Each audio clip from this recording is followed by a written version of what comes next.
Steve Jobs é um dos fundadores da Apple e ele literalmente mudou o mundo que a gente vive atualmente.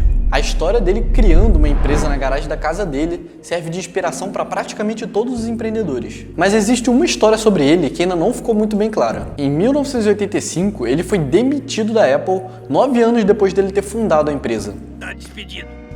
Tudo bem, mas qualquer... Então nesse vídeo, a gente vai analisar o que aconteceu nessa história e por que a Apple demitiu o Steve Jobs. Esse vídeo é uma produção da Startup Hero, uma plataforma de educação para empreendedores. Se você precisa de ajuda para tirar a sua ideia do papel e criar uma startup de sucesso, acesse o link na descrição e teste por 7 dias grátis. Bom, e acaba sendo até uma história engraçada, como que alguém pode ser demitido da empresa que ele mesmo criou, se ele era o CEO da empresa. E na verdade esse é o grande ponto. O Steve Jobs não era o CEO da Apple naquela época. Na verdade, ele nunca teve o título de CEO até que ele voltasse à empresa em 1997. Jobs tinha apenas 21 anos quando ele fundou a Apple junto com Steve Wozniak. E esse é um ponto que é muito importante na história. As pessoas tinham muita desconfiança se ele era maduro, o suficiente para conseguir comandar uma empresa multimilionária. E foi exatamente por isso que a Apple e até mesmo o próprio Steve Jobs decidiram trazer para a empresa um executivo com um pouco mais de bagagem, para tocar esse cargo. E o seu nome era Michael Scott. E enquanto Michael veio para ser o novo comandante da empresa, o novo CEO, o Steve Jobs ficou encarregado de comandar e desenvolver projetos paralelos da empresa. Então, basicamente, o Jobs era um líder responsável por desenvolvimento de alguns produtos e não o CEO da empresa, o que fazia com que ele não tivesse tanto poder de decisão assim. Aconteceu que, como o Jobs não tinha tanto poder assim, ele não gostava de ter que pedir permissão ou de se submeter às vontades do novo CEO da Apple. Então ele fez uma grande operação para trazer um novo CEO para a empresa que pudesse dar mais poder a ele. Mas a grande ironia aqui foi que quem demitiu o Steve Jobs foi exatamente esse mesmo executivo que ele trouxe para a empresa, o John Sculley. John Sculley era um grande executivo que veio da Pepsi e tinha feito um excelente trabalho naquela empresa. E em um primeiro momento, John ficou meio relutante em assumir o cargo de CEO na Apple e foi aí que Steve Jobs disse aquela frase que ficou marcada na história. Você quer vender água com açúcar pelo resto da sua vida ou quer vir comigo mudar o mundo? E isso foi o suficiente para que John Sculley mudasse de ideia e se juntasse à Apple como CEO em 1983. E durante o reinado de Sculley, a empresa já não estava indo muito bem. Antes dele já haviam passado 2 CEOs pela empresa e nenhum deles conseguiu criar um computador que fizesse o mesmo sucesso que o Apple II. E temos que lembrar que naquela época, a Apple só fazia basicamente computadores, ela nem sonhava com iPhones ainda. Jobs apostava que o futuro dos computadores seria ter um mouse e uma interface com ícones na área de trabalho, e ele pegou toda essa visão e criou um computador chamado Lisa, que teve esse nome em homenagem à sua filha. E o computador deveria ser a grande novidade da tecnologia na época, mas para ter tantos recursos inovadores, ele acabou custando $10.000, e esse preço acabou assustando muitos consumidores mais comuns. E o resultado disso foi que a empresa só conseguiu vender 10.000 unidades do computador Lisa. E com esse fracasso do computador Lisa, a empresa continuou pressionando para obter um novo campeão de vendas antes que os competidores pudessem acabar com a empresa.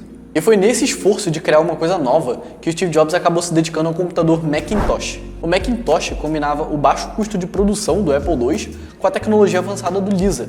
Parecia a fórmula certa para o sucesso.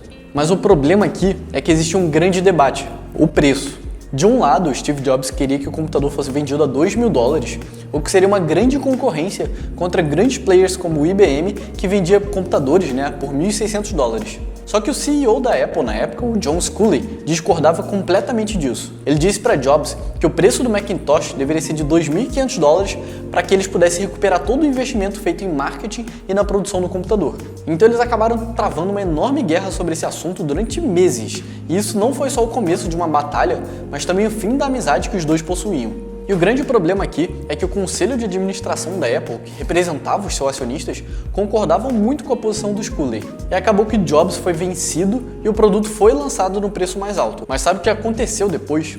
Apesar do Macintosh ser extremamente bem recebido pelos consumidores e pela crítica e ter vendas expressivas no começo dele, a demanda logo caiu. Os consumidores acabaram optando pelos computadores da IBM, que acabavam saindo bem mais em conta do que o Macintosh. Somado a isso, também tinha o fato de que o sistema da Apple não era aberto como os sistemas da IBM. E isso fazia com que existissem poucos softwares desenvolvidos para o computador da Apple. Então toda essa tensão entre o que o Jobs e o Sculley pensavam fez com que o Sculley tentasse obter mais controle sobre o Jobs, porque ele achava que o Jobs estava gastando muito tempo em projetos que eram caros e que não conseguiam produzir produtos que seriam um sucesso comercial para a Apple. Então a empresa, que basicamente sobrevivia das vendas do antigo Apple II, e a diretoria da Apple não queria ficar gastando rios de dinheiro esperando que Jobs criasse um novo sucesso. Foi aí que Sculley tomou a decisão de diminuir as responsabilidades e os poderes do Steve Jobs na empresa. Mas Jobs tinha o seu próprio plano em mente. Ele basicamente formou uma aliança com outros colaboradores da empresa e tentou forçar a saída de membros da liderança da Apple.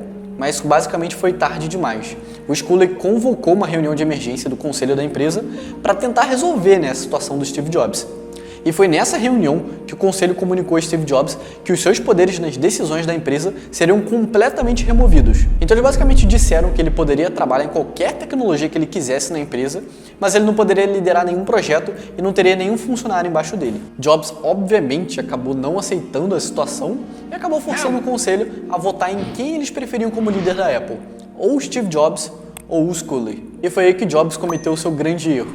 Ele realmente acreditou que o conselho estaria do lado dele. Mas acaba que o conselho ficou do lado do Sculley e Jobs ficou furioso. E para ser bem sincero, ninguém na Apple demitiu o Steve Jobs, mas ele teve seus poderes tão reduzidos que ele simplesmente preferiu deixar a empresa. Mas o que o Steve Jobs fez depois que ele saiu da Apple?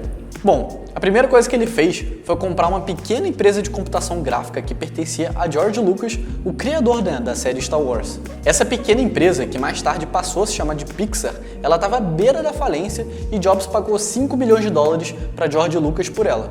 E com o passar do tempo, Pixar cresceu tanto que foi comprada pela Disney por $7,4 bilhões, fazendo com que Jobs virasse o maior acionista individual da empresa do Mickey. Além disso, Jobs também fundou uma companhia chamada Next. A Next era uma empresa que desenvolvia computadores voltados para o setor de educação.